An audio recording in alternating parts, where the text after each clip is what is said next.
Hi, everybody. I am Felicia Cassow. I'm the Director of Pure Mammography.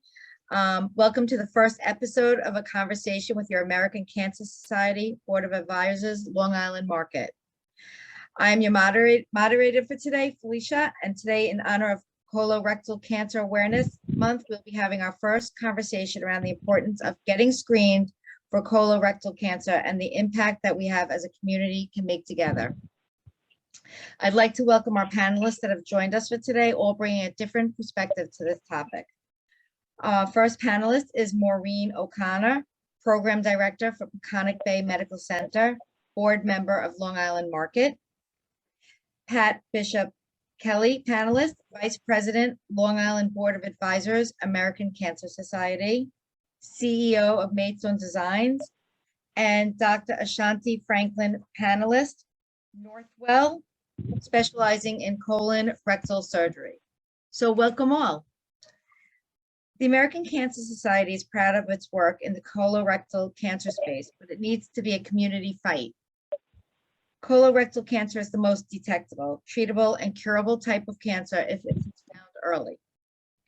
The American Cancer Society screening guidelines for colorectal cancer screening recommends the average risk adult age 45 years and older undergo regular screening with either a high sensitivity stool-based test or a structural visual exam based on personal preference and test availability. As a part of the screening process, all positive results on non-colonoscopy screening tests should be followed up with timely colonoscopies. So now we're going to talk to our panelists. So Dr. Franklin.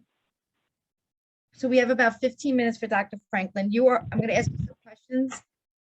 You are a colorectal surgeon. Why are people coming to you? And what message would you like to share with our community?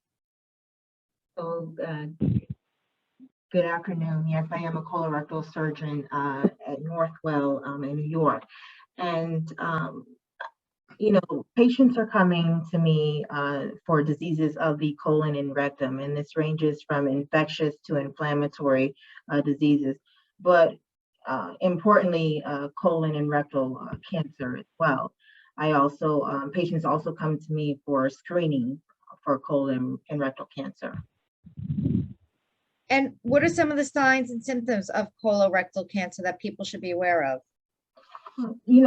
Sometimes with colon and rectal cancer, there are no signs or symptoms. It could be asymptomatic, which is really the importance of screening.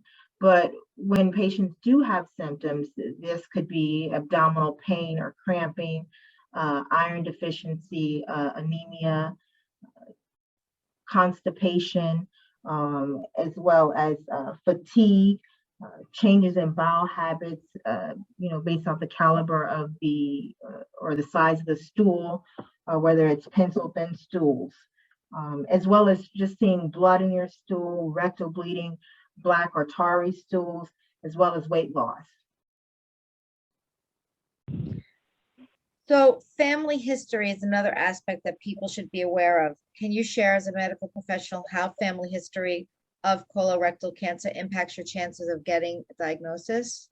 Yeah, so patients who have a first-degree relative of colon and who have a first-degree relative who has colon and rectal cancer are at increased risk of having colorectal cancer within their lifetime.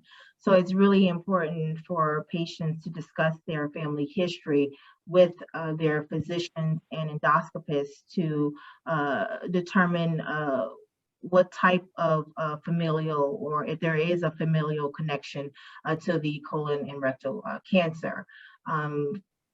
Some familial colorectal cancers are due to syndromes and others are not. And so therefore it is important to once again discuss with your physician regarding the timing of getting your first screening and then the subsequent intervals of screening for colon and rectal cancer, as well as for any tests.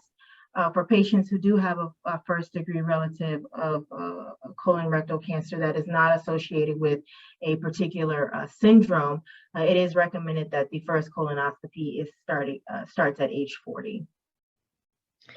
So do you find it hard to get people to take it serious enough to have their screening? I think once they come to my office and I explain the importance of screening, um, it's not as difficult. And the reason why is because screening for colon and rectal cancer can not only prevent colon and rectal cancer, but also increase survival if it's caught early. So I think that just with giving information to the patient, it allows them to make an informed decision regarding their screening for colon and rectal cancer. I know there's many different ways to screen for colorectal cancer. Can you tell us what some of them are and what you feel is the best? Sure. So there's the guaiac-based fecal occult blood test, as well as the which is found in the stool, and the fecal immunohistochemistry test, which is both tests look for blood within the stool.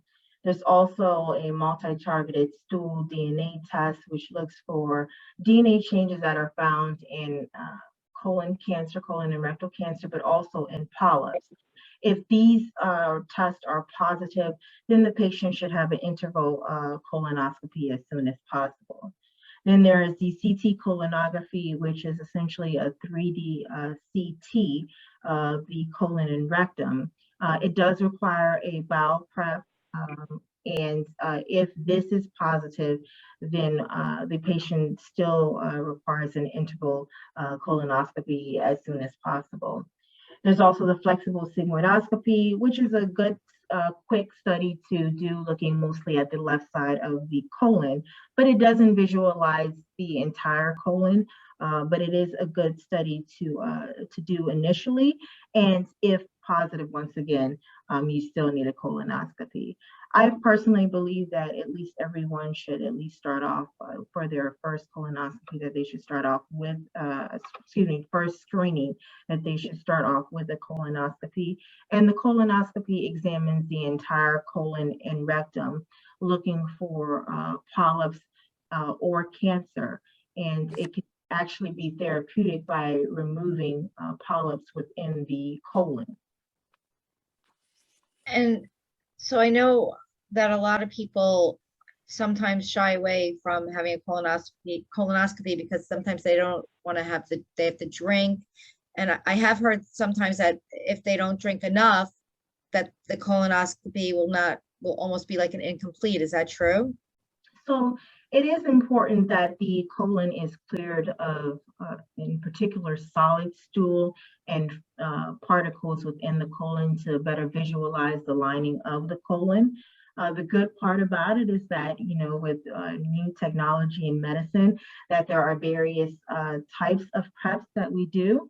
There are liquid-based preps that do not have as much liquid to drink as you had to do, 10, 15 years ago.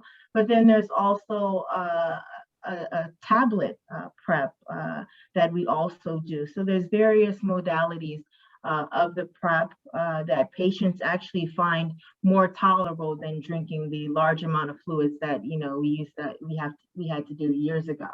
And so I think that does make it easier for patients. It makes them less apprehensive about the procedure by just offering multiple modalities for the colonoscopy prep.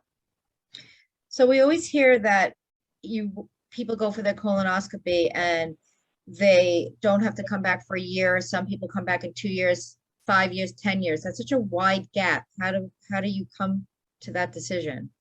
Well, it's thought that for the average risk patients, this means that there's no family history of polyps, and there's no personal history of polyps, and once again, no family history of cancer, that these patients can have a colonoscopy roughly every 7 to 10 years if their first colonoscopy was normal. If there are fewer than 2 or less polyps that are found within the colon, then the interval that are less than 1 centimeter, then the interval colonoscopy is 5 years. And if there's a polyp that's greater than 1 centimeter, or if it's a flat polyp or sessile polyp, then we consider screening sooner. Okay, and what advice can you give to the people who just say there's no family history, I don't have to have it?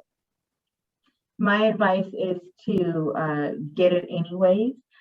Studies have shown that when colon cancer is caught at an early stage, when it has not metastasized to the lymph nodes or to other organs, that there's greater than 90% 5-year survival.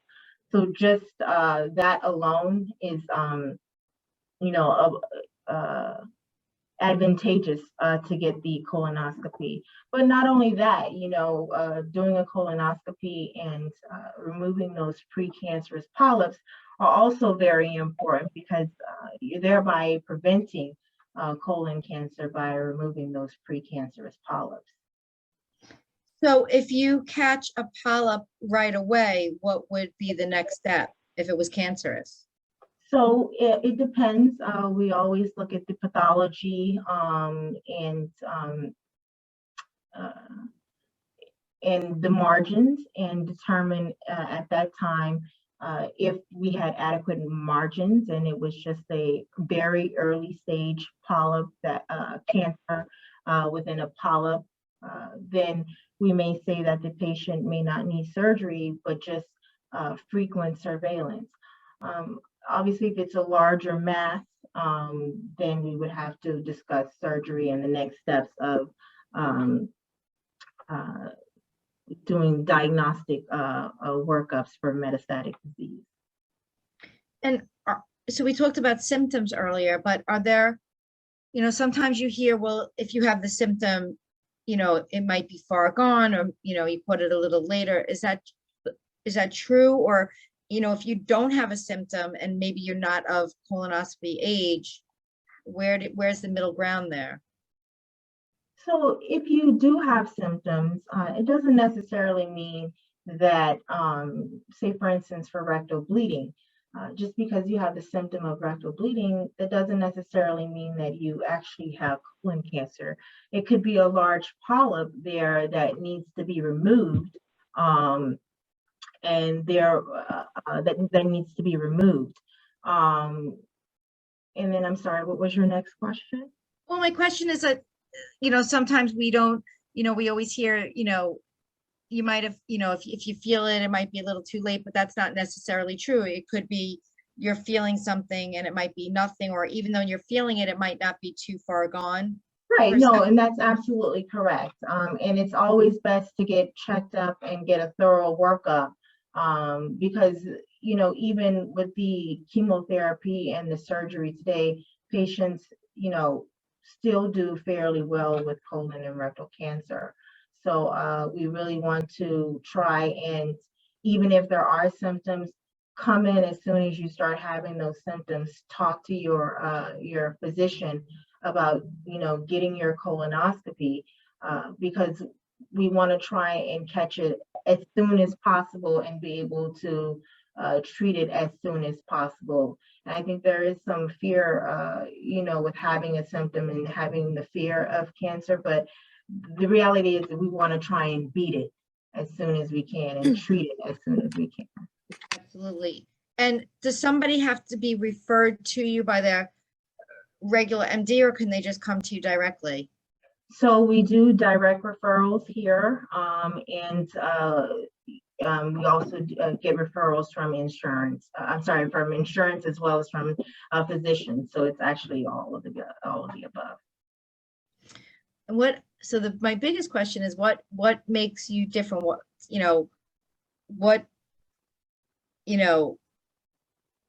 makes you different from other doctors? What makes you, I could tell you're very warm just from speaking to you, but when you get patients come in and they're all upset, and what makes you be able to calm them down and let them know it's okay, you're in good hands? Yeah, I think just listening to patients is really a big thing. Listening to their concerns, you know, we all have a lot going on. And so just listening to those concerns and trying to address them, you know, as I go along, you know, as I'm treating the patient. And I also, you know, try and make sure that they get enough information about their care to make a well-informed decision. And then also involve family members if necessary, you know, to help them along, to give them a good social network to help them along in their care. That's great. We have about 2 minutes left. Maybe you can let us know where you're located and how we could get in touch with you, and so we could refer you and let everybody know about you. Yes, thank and the you. importance of having it. Yeah, so I'm at Northwell Peconic Bay Medical Center in Riverhead. I also operate out of South Shore and other Northwell hospitals, but that is my main hospital. We do have several offices here. Manorville is our main office, but we also have offices in Riverhead at the Riverhead Peconic Bay Medical Center, Riverhead Cancer Center, as well as Hampton Bays, New York. And then we are soon we're going to be opening up a office in Shoreham. So we're trying to make sure that we are in multiple locations so that we're able to treat our community and care for the community in the area. That's great. Dr. Franklin, thank you so much for being part of this and educating us. I know myself, I've learned a lot about it that I didn't know, and we really appreciate you coming on as a speaker today. My pleasure. Thank you. Thank you very much. So I now want to introduce Maureen. Maureen, not only do you sit on the board for the American Cancer Society Board of Advisors here on Long Island, but you are the program director for the Cancer Services Program of Suffolk County. So we have about 5 to 6 minutes, Maureen, so I have a couple of questions for you. My first question is, can you tell us about what the CSP is? Sure, yes. The Cancer Services Program, we're a program of the New York State Department of Health. We provide people who don't have health insurance or inadequate health insurance access to breast, cervical, and colorectal cancer screening and diagnostic services at no cost to them. We have partnerships throughout the state, including Suffolk and Nassau counties here on Long Island. And we're charged with the responsibility of decreasing cancer mortality for people who don't have health insurance, men and women in New York State. So we partner with providers throughout the county, and they provide mammograms, clinical breast exams, PAPs, pelvics, and for today, we reimburse for FOBTs and FIT kits for colorectal cancer screening and colonoscopies for people who are at high risk. If they have an abnormal screening finding, we assign them a case manager to walk them through their diagnostic services to make sure they get those done. And if they're diagnosed with any of those cancers, we may be able to enroll them in the New York State Medicaid Cancer Treatment Program so they can receive full Medicaid coverage for the entire time that they're being treated.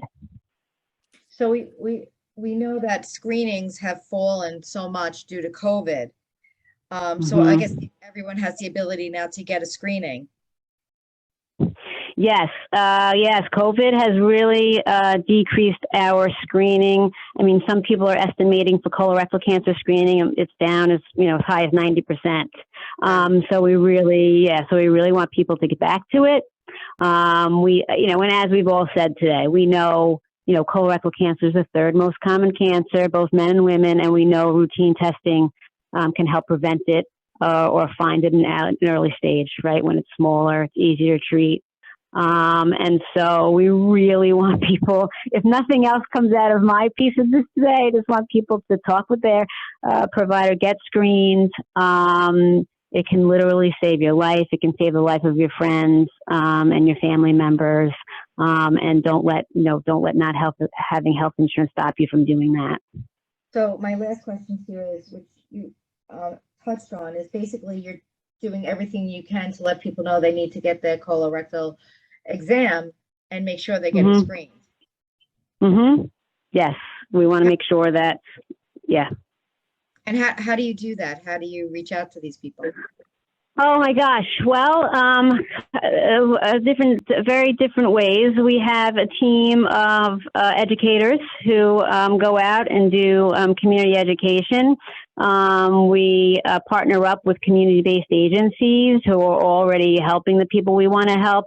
These are things like churches, food pantries, any other kind of programs that are out there that are helping people that are medically vulnerable. And so we really try to get the information out about the importance of screening, and helping direct people where they can get screening if they don't have health insurance, where they can get it at no cost. Right. And we also accept referrals from providers who are interacting with people who don't have health insurance, so they'll refer them to us, And I'm and guessing, then we'll go ahead. I'm sorry. I was gonna say, I'm guessing, and also they can turn to for their screenings or diagnosis to cancer.org or the 1-800 number 227. Absolutely, exactly. It goes, yes. They can go to their New York State Department of Health website as well, where they can get information about how they can access screening. Okay, I appreciate it, Maureen. Thank you so much. You're welcome. Thank you. Thank you. Hi, Pat. How are you? Hi, good afternoon. How are you, Felicia? I'm doing good. I'm doing good. So a couple of questions for you. We have about 7 minutes, so we're gonna try to get as much out of you as we can. So my first question to you is, what is the American Cancer Society Cancer Action Network? I'm so glad you asked that question. Most people don't understand the difference. We are the sister organization to the American Cancer Society. We are still under the mission of the Cancer Society itself. But if we're going to succeed in our effort, in our mission to end suffering and death from cancer, we know that it just doesn't happen in the doctor's offices or in the research labs, but it actually continues to flow from the halls of the legislature and in Congress. So, and what we do is with our volunteers, our very strong volunteer groups, we reach out to our legislators and we literally demand that they have accountability for what they say they're going to do. It's very easy for people to say, well, yes, we're going to support cancer. We're going to support cancer research. They show up at some of our events and very supportive, but it's our duty and our responsibility to take that action a little bit further and literally hold them accountable for what they say. So what do? We literally walk through the halls of Congress or reach out to our legislators, asking them to support particular bills that have to do with access to care. We are constantly lobbying Congress for more research money. Every year it's a battle because come budget time, the budgets are usually cut. And the first thing that goes is healthcare. So we want to make sure that those budgets remain robust and appropriate. And as Maureen just said, with the Cancer Services Program, we work very closely with Cancer Services Program to, number one, make sure that they get appropriate funding that is consistent and appropriate for their needs, not just a shot in the dark and, they just get a few dollars here and there. So we work closely with the Cancer Services Program. And we do a lot more than just this, but now we're talking about colorectal cancer. Right. So we're talking to Maureen about what they were doing to let people know about colorectal cancer. The progress. The Cancer Action Network has started a program in New York State called Let's Screen New York. And we're working with the Cancer Services Program and our legislative partners to make sure that the word gets out that people really need to get back to screening. As Maureen said, and you both discussed, screening has dropped off considerably since COVID. So we want to make sure that, the screening does start to happen in a more robust manner. I agree. And how could someone get involved? How can they help with this? Okay, well, we make it real easy. ACS CAN has a website on the internet, American Cancer Society Cancer Action Network. You go on there and you can scroll down to membership, get involved, and you can hit that button, fill out your information, your personal information, hit click and send it, and it's done. We will get in touch with you. You're paired up with your congressional district and your legislative district, and we will help you if you are willing to make those phone calls or make those lobby visits with us. We will help train you. We will help get you involved and educated as to what the issues are. And it's quite rewarding for many of our volunteers because everybody has a legislator. Everybody has a congresswoman, a congressman. Everybody has a state senator or a state assembly person. We want you to get to know them. We want you to get to know their priorities. We want them to know our priorities and that our priorities are really, really important. So we bring our volunteers. We also bring our survivors with us. There is nothing more powerful than a survivor telling their story to a legislator. So that's, those are some of the things that we do. One of the things too regarding colorectal cancer that I wanted to mention is that as we speak, we are now working with our members of the New York State Assembly and New York State Senate to try to get a bill passed that will cover the cost of a diagnostic colonoscopy. I think Dr. Franklin will agree that many of her patients who have the high sensitivity non-invasive screening quite often have to come for a regular colonoscopy because some potential for cancer was picked up. Those colonoscopies are called diagnostic, and many insurance companies do not cover those. What we are proposing through New York State, and the New York State Assembly has just passed their piece of the bill, and we're waiting for the New York State Senate to act on this, that the insurance companies will now be required to cover diagnostic colonoscopies as well as the initial colonoscopies. So fingers crossed. We've got some good feedback from our senators, and we're hoping that we can have them all sign on, bring that bill for a vote, and put it on the governor's desk so she can sign it. That'd be great. Wow. My last question is, do you find that a lot of people are getting involved? You have enough, I'm sure you don't have enough volunteers, but do you have a nice amount of volunteers? Well, we do. And, we have, and it's a variety of opportunities that we can do. If somebody doesn't feel like, they want to, go lobbying, or they don't feel that way, all they have to do is sometimes when we ask them is to write their name and sign a letter of, of support for certain things that we are hoping that our legislators will pass. So, this variety of ways to get involved. But, there over the past 20 years, the Cancer Action Network has done some amazing work throughout this country in removing health disparities, patient quality of life, tobacco control, Medicaid coverage, cancer research, access to healthcare, and cancer prevention. And all of these things are folded into the mission of the American Cancer Society. So we work closely with our other volunteers who do the fundraising, who do the cancer prevention, who do the cancer services. So this is all part of one big mission. That's great. Thank you so much, Pat. That's a lot of great information. And just want to say that together with our partners, the American Cancer Society has a goal to continue making an impact in the colorectal cancer space by getting 80% of the eligible population screened. We can only do this by continuing to educate each other. Thank you to our panelists and to our listeners who have taken the time to be a part of this conversation. Like and share this conversation with your network, or simply remind a loved one that it might be time to get screened. Everybody should get screened. So let's remind everybody to get screened regardless.